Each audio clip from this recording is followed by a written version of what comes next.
Okay, so for this demo, I'm going to be using our Christmas set and also the sloth from the Hold On set. And I've just started by drawing a faint pencil line of a circle on my page. It's just overhanging the page there slightly. And I'm going to start with the holly leaf, and I'm going to use some green ink. And I'm just going to start stamping around the circle. You can do first and second generation stamping. Adds a little bit of depth. Don't worry if your stamping's not perfect, because by the time you've finished putting in all the foliage, you won't even realise if you've missed a bit. So just work your way round. Change the direction of the stamp if you can, just to add a bit of interest and make it look a bit more natural.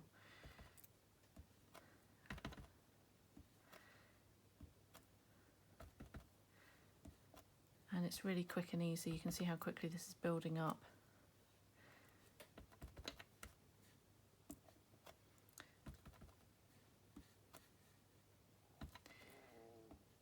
And keep going all the way around. So you could use this same technique with a smaller circle, a larger circle.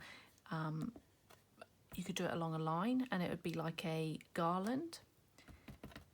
It's really kind of versatile way of doing your stamping.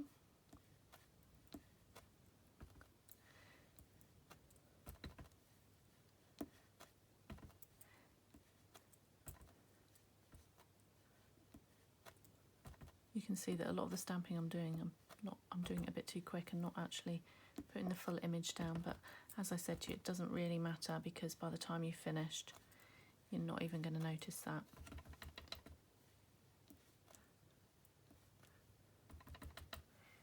So keep going as much as you feel is necessary.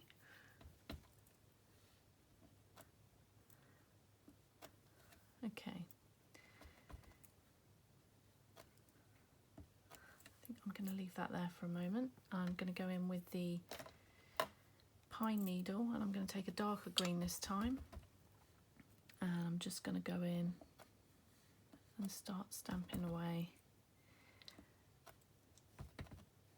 A little tip with this technique as well is that if you can see the pencil line that you've drawn in, see if you can try to stamp over the pencil line, because it saves you having to go in afterwards and rub it all out. So it's quite handy to just cover that as much as you can.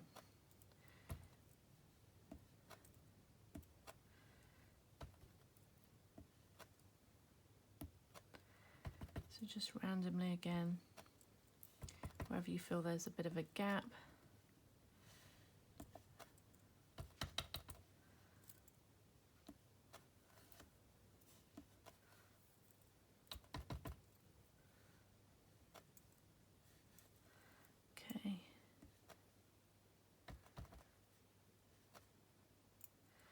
I think that's probably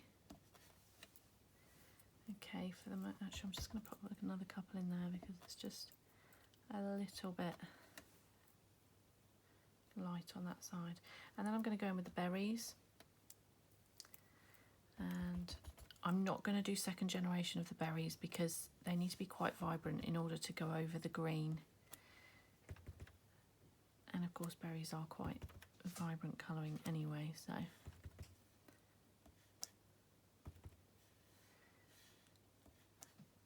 try not to be too kind of rigid about where you're putting things.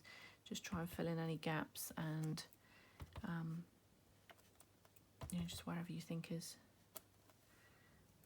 the right place.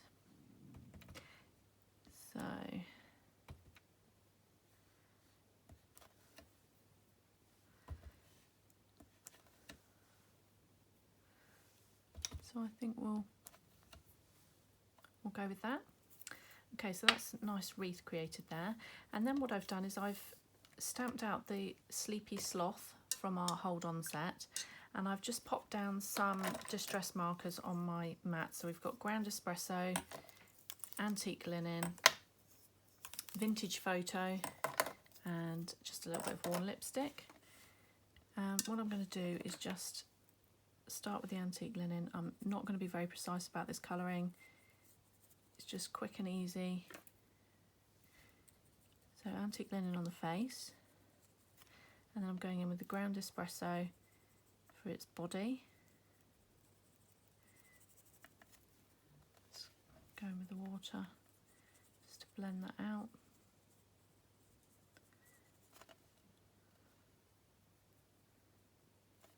Not really very much for me to hold on to when I've already cut the image out. I figured you wouldn't want to see me do that, so. And then brown around the face here. Again, that's the ground espresso.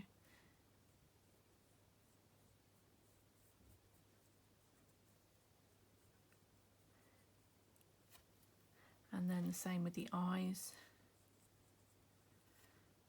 Oh, just gone over the edge there, but that's fine. So if you go over the edge, all you need to do is take your brush and just dampen it away.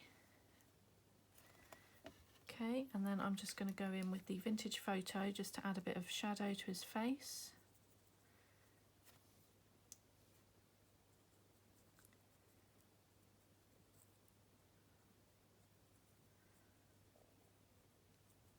And just blend that out. Add a bit more water if you think you've got too much colour. And just blend it over the top. Okay, and then I'm just going to go in with the ground espresso again and just create the shadows.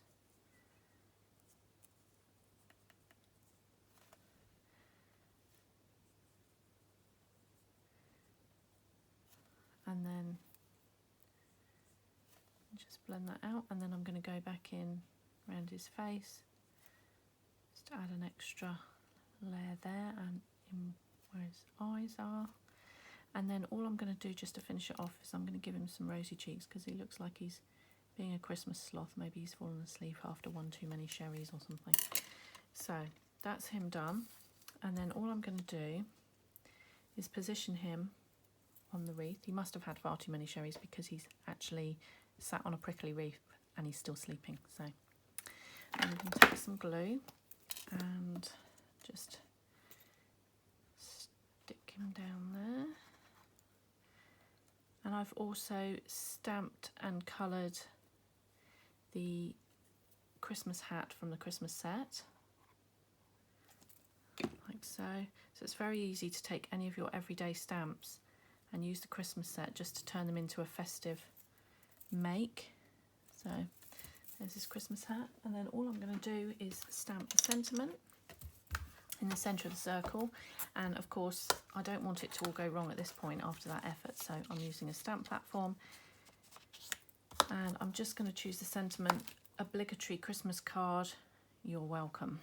So we're just going to stamp that in the middle with black VersaFine.